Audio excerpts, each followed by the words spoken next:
A bushman is not dependent on water holes. His forebears have had thousands of years to adapt to the Kalahari, so he needs very little liquid, and he knows where to find it. An insignificant-looking dry twig tells him where to dig.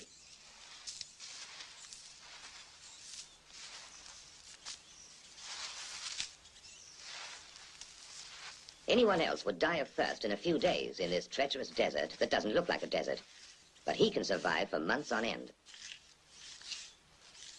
He unearths a bulbous root, which is really just a solid lump of wood with hard fibers that are merely damp. Civilized man would need some pretty complicated technology and machinery to get water out of it, but he uses the very simplest of tools.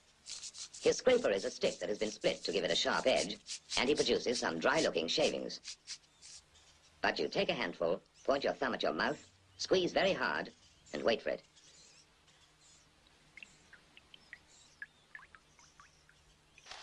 The baboons always have a secret supply of water, and they're not going to tell anybody where it is. And when a Makhalahari ventures into the deep Kalahari on a hunting trip, he has to find water, because unlike the bushman, he doesn't know how to make liquid from a root. But he has his own way of finding out where the water is. First, he laboriously drills a hole in a giant ant heap when he is sure a baboon is watching him, because he knows baboons are incurably inquisitive. Next, he puts some wild melon seeds into the hole and works them in so that they drop into a hollow. Then he saunters off, knowing the baboon is burning with curiosity. The baboon doesn't trust that human being at all, so he plays it cool. But he's dying to know what gives in that confounded hole. Finally, Mr. Inquisitive can't take it any longer. He's got to know what's in there. He reaches in, grabs a fistful, and now his hand's too big to come out. If he had the sense to drop the seed, he could free his hand.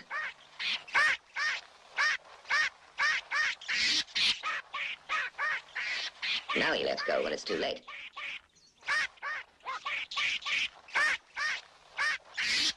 So that was a smart enough way to catch a baboon, but he still has to make him talk. Now he knows that salt is very scarce in this particular area, and that baboon is going to eat those lumps like candy. In fact, he has such a ball eating salt that he completely forgets he's under arrest, and that in a little while he's going to be a mighty thirsty baboon.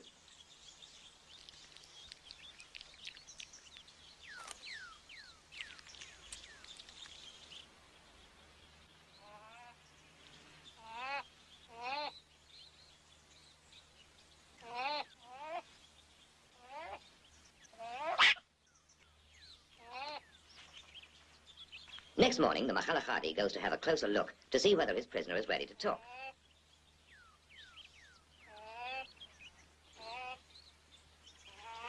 He decides the brainwashing has worked, so he sets him free, knowing that in his condition, he won't care who follows him to the secret reservoir.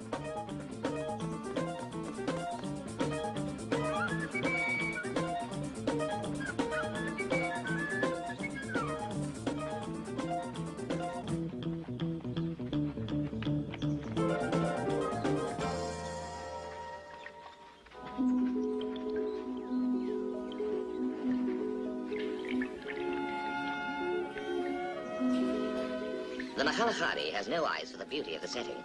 To him, water is beautiful.